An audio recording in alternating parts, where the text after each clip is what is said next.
So hello dear students, in this video we are going to discuss about journal entries of redemption of preference shares. So quickly discuss कर लेते हैं जो important journal entries है exams में आता है. Okay ज़्यादा कुछ कोई भी कॉलेज सभी जर्नल एंट्री पूछने वाला नहीं है, बट बेसिक जर्नल एंट्रीज जो आपको पता होना चाहिए that we are going to discuss in this video.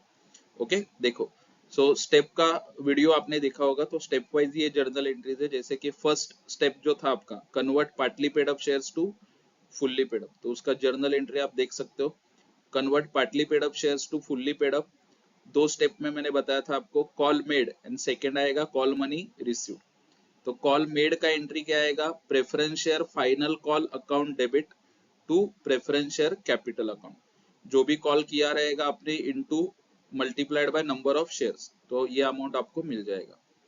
Second entry लिखा है कॉल मनी रिसीव्ड, तो दो स्टेज में आएगा. Call made, call money received का entry very easy, bank account debit और किस चीज का पैसा मिला, to preference share final call account. तो ये एंट्रीज ध्यान में रखना, call made and call money received. Entry number step number 1 का ये दो एंट्रीज आएगा. ठीक है, लिख लेना क्विकली, याद हो जाएगा आपको, ज्यादा कुछ टेंशन लेने की जरूरत नहीं है. ठीक है, स्टेप याद होगा तो एंट्रीज याद आ ही जाता है. चलो नेक्स्ट स्टेप नंबर 2 का एंट्रीज पढ़ते हैं. स्टेप नंबर 2 था आपका सेल ऑफ एसेट्स और इन्वेस्टमेंट.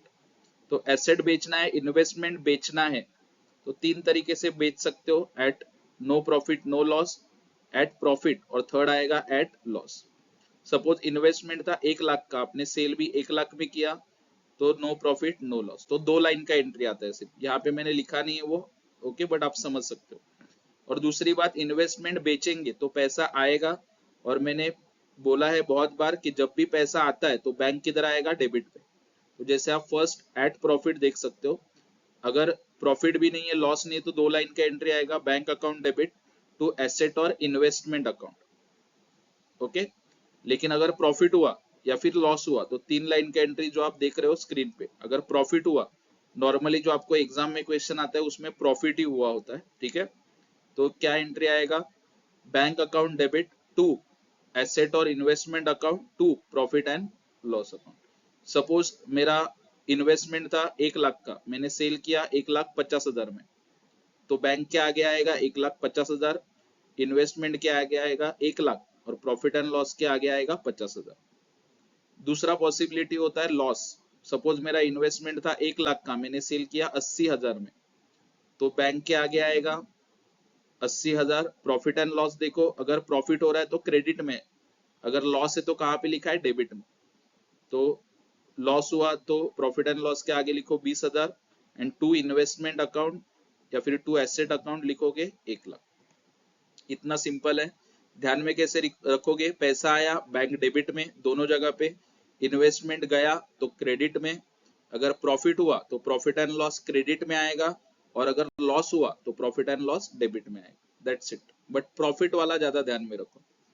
उसके बाद मेरा थर्ड स्टेप था प्रेफरेंस डिविडेंड, बट उसके ऊपर क्वेश्चन कोई पूछता नहीं आजकल. सो स्टेप नंबर 4 डायरेक्टली बता रहा हूँ, उसका journal entry creation of CRR, सबसे इजी जर्नल एंट्री. सो जिसमें से सीआरआर क्रिएट किया, तो सीआरआर किसमें से क्रिएट करते हैं, डिविजिबल प्रॉफिट. इंट्रोडक्शन वीडियो देखा रहेगा. So there are 4 divisible profit, general reserve that is revenue reserve, दूसरा नाम है उसका profit and loss account, dividend equalisation reserve and investment fluctuation reserve. तो इनको बोलते हैं डिविजिबल प्रॉफिट. तो वो आएगा डेबिट में, जिसमें से क्रिएट किया उसका नाम आएगा, और जो क्रिएट किया सीआरआर वो क्रेडिट में आएगा.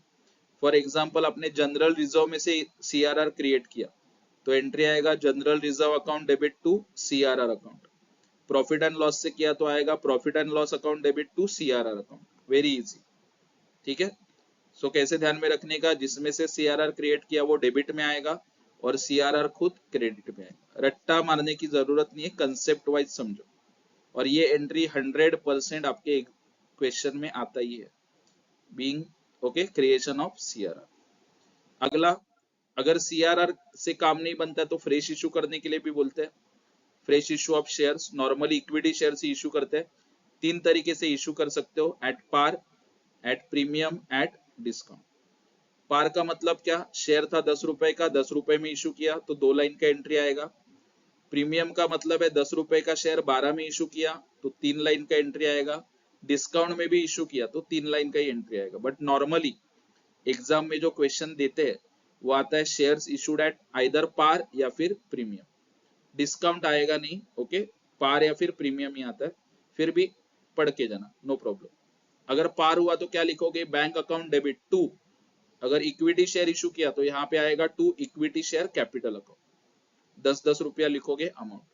उसके बाद अगर प्रीमियम है तो सेम बैंक अकाउंट डेबिट 12 रुपए में इशू किया तो 12 रुपया आएगा बैंक के आगे, टू शेयर कैपिटल 10 रुपया आएगा और टू सिक्योरिटीज प्रीमियम 2 रुपया आएगा, एक्स्ट्रा मिला है वो।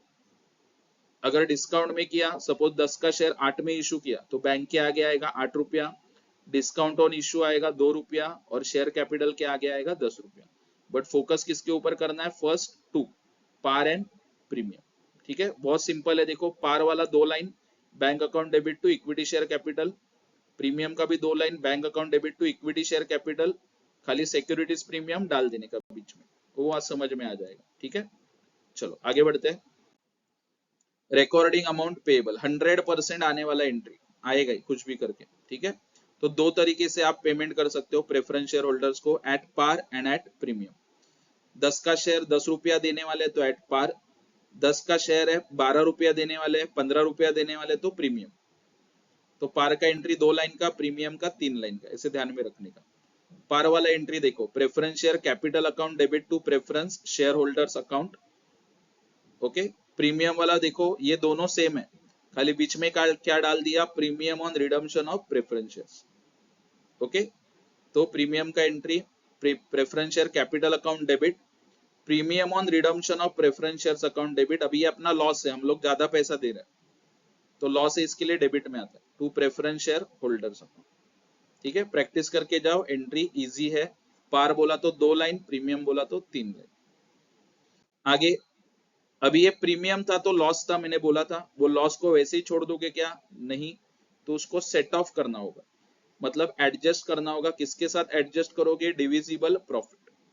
तो यहाँ पे लिखा है देखो कौन सा डिविजिबल प्रॉफिट, जनरल रिजर्व और profit and loss account debit to premium on redemption of preference shares account.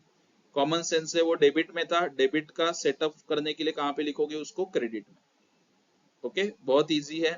And last entry that is number 8, payment to preference share holders. Okay, अभी 7वां एंट्री थोड़ा मैं बताना भूल गया कि अगर आपका रिडम्पशन एट पार है तो ये प्रीमियम का कुछ झमेला आने वाला, ये सेट ऑफ नहीं आएगा। अगर प्रीमियम पे रिडम्पशन किया तो ये सेट ऑफ आएगा, अदरवाइज नहीं आएगा। ठीक है, 8वां entry, last entry, preference share holders account debit to bank. ध्यान में कैसे रखने का, पैसा किसको मिलेगा, प्रेफरेंस शेयर होल्डर्स, तो वो डेबिट में आएगा बराबर, और पैसा जा रहा है तो बैंक किधर आएगा, क्रेडिट में। सो दीज आर 8 स्टेप्स, और उसमें जो इंपॉर्टेंट एंट्रीज था मैंने आपके साथ डिस्कस किया। थोड़ा बार बार ये वीडियो देखो, पॉज करके देखो, जिधर पॉसिबल है एंट्री नोटबुक लेके लिख लो। ओके, 10-15 मिनट में आपका ये एंट्री आराम से लिख के हो जाएगा। ठीक है, तो आराम से लिखोगे, बार बार सुनोगे तो एग्जाम में एंट्री लिख पाओगे। देखो क्वेश्चन चेंज होता है, एंट्री चेंज नहीं होता है, एंट्री रिमेन्स द सेम। अगर वो एंट्री आपको याद आ गया, कहाँ पे कौन सी एंट्री पास करनी है, उसका लॉजिक पता चला, ओके, तो ये वीडियो होने के बाद पहले वो एंट्री एक नोटबुक पे लिख लो, वीडियो चलते चलते वीडियो पॉज करके लिख लेना, क्योंकि इसके बाद क्वेश्चन सॉल्व करने वाला, तो क्वेश्चन सॉल्व करते वक्त वो एंट्री सामने रहेगा, तो कौन सा एंट्री मैंने क्यों पास किया वो आपको समझेगा। ठीक है, और ये वीडियो प्लीज अपने फ्रेंड्स के साथ शेयर करो। बच्चे रट्टा मार के लेके जाते हैं, बेंच पे लिख के जाते हैं, चिट बना के लेके जाते हैं, एंट्रीज का उसकी जरूरत नहीं है। ठीक है, वीडियो शेयर करो ताकि सबको ये एंट्रीज पता चले। ठीक है, सब लोग पास हो जाए। And like I always say, keep following and keep supporting Bagwe sir Gyandeep commerce classes. अगला वीडियो लेके आ रहा हूँ, इसका क्वेश्चन प्रैक्टिकल। ओके, तो देखते रहना और शेयर भी करना। Thank you so much.